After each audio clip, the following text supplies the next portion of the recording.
السلام عليكم ورحمة الله تعالى وبركاته. مرحبا بكم في قناة نوال تي في شانيل. نتمنى تكونوا كاملين في احسن الاحوال وسمحوا لي على هذه الغيبه، وشكرا لكل من سول فيا. اليوم ان شاء الله غنشارك معكم تشيز كيك او تورته بدون فرن، سريعه التحضير، بدون جيلاتين ولا كريمه او جبن. اكيد غادي تعجبكم ان شاء الله. بقاو معايا باش تعرفوا على المقادير وطريقه التحضير.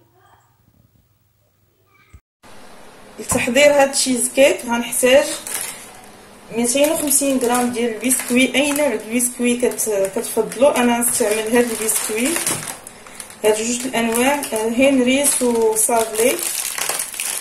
غنطحنهم طحان.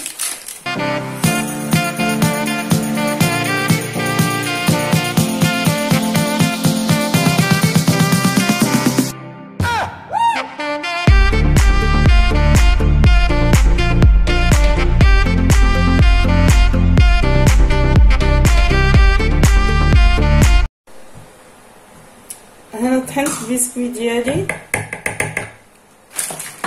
خليته مهرمش شويه كيف ما كتشوفوا. خليت فيه طروفه كيف ما كتشوفوا، ما بغيتش نطحنو كامل، يجينا فيه شويه قرمشه.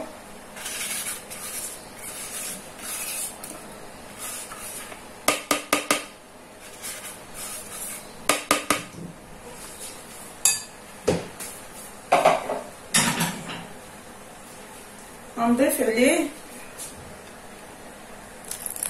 80 غرام تقريبا حتى 85 غرام ديال الزبده.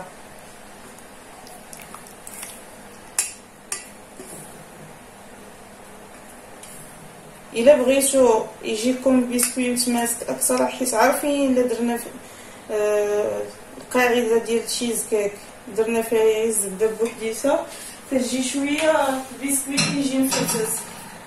الا بغيتوه يجيكم متماسك اكثر ممكن تضيفوا واحد كريم كراميل او كريم ديال الشوكولات.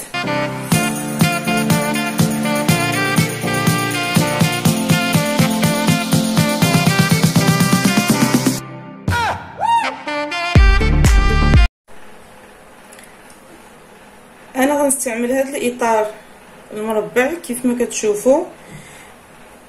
درت وسط منه الخليط ديال البسكوي وغنثبتو بحال هكا.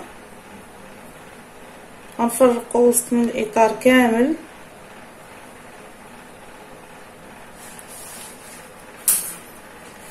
وغنثبتو بالظهر ديال الملعقه.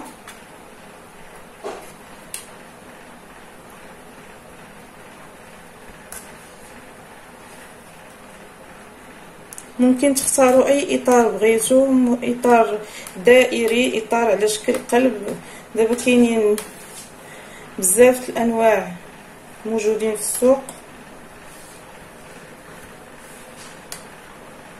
هاد الكميه اللي عطيتكم ما خصناش نستعملوا فيها شي اطار اللي هو كبير. الا بغينا نستعملوا اطار كبير خصنا نضاعفوا الكميه ديال البسكوي. الاطار ما يفوتش من تقريبا 22 24 سنتيمتر القطر ديالو. غنستمر بحال هكا نساوي السطح ديال البسكوي ونرجعو نتلاقاو باش نحضر معكم الكريمه اللي غادي نعمل فوق من البسكوي.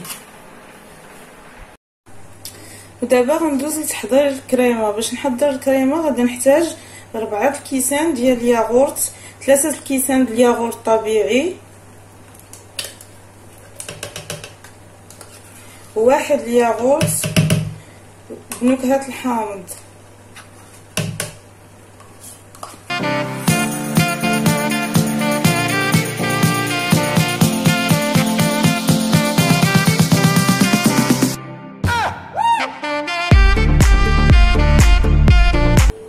بسم الله.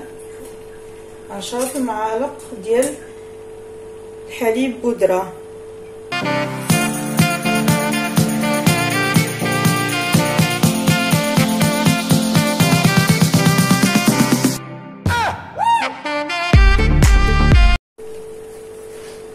ودابا غنضيف 5 المعالق ديال السكر حبيبات او السكر سنيده من بعد ما قلبت الخليط في هذا الاناء. والسكر كيبقى على حسب الذوق. غنضيف ملعقه ديال قشور الحامض وقشور البرتقال مخلطين، وغنطحن هاد المكونات.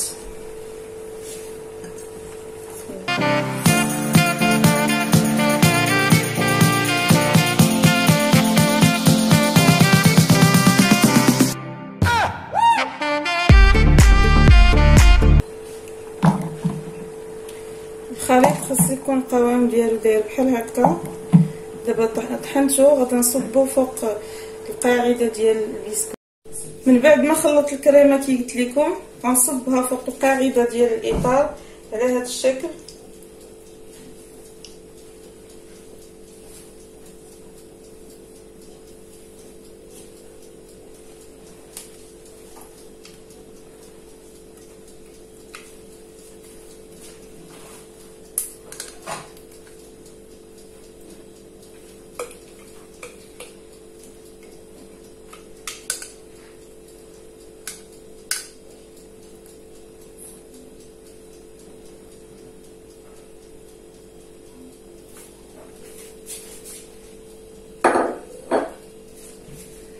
نحركها شويه يتساوى ليها السطح ديالها،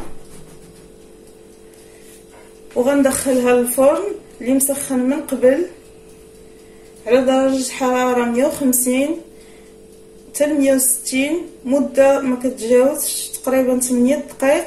غير ينشف لينا، ينشف السطح ديال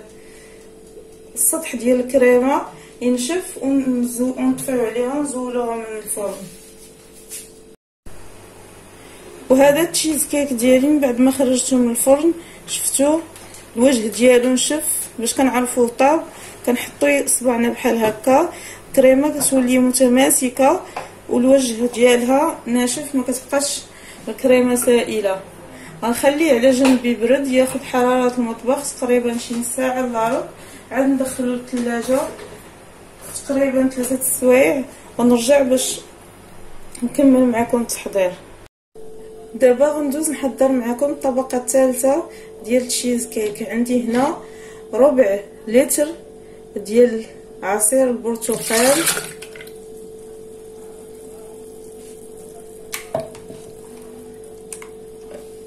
عصير البرتقال فيه السكر ديجا. عندي هنايا 3 الحبات ديال الخوخ،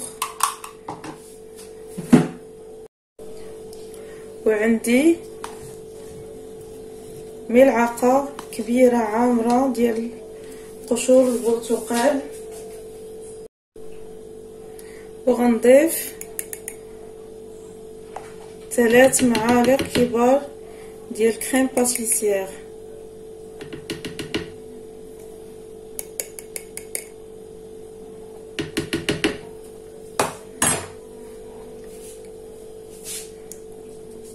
وغنطحن الكل.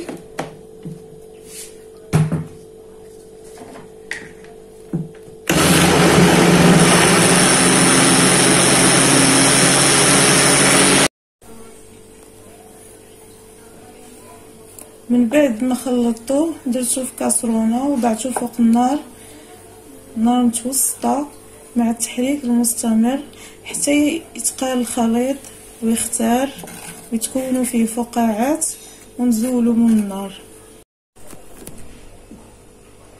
شفتوا معايا والخليط اختار، خاص القوام ديالو يولي بحال هكا. دابا غنطفي عليه غنطفي عليه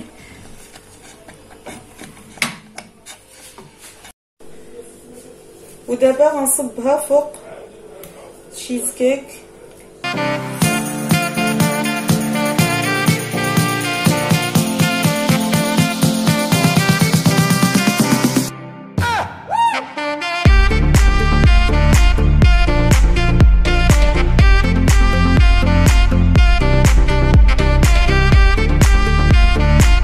ودابا غنخليها على جنب حتى تاخد درجة حرارة المطبخ، وندخلها للثلاجة على الأقل ساعتين حتى تتماسك تبرد مزيان ونقدمها.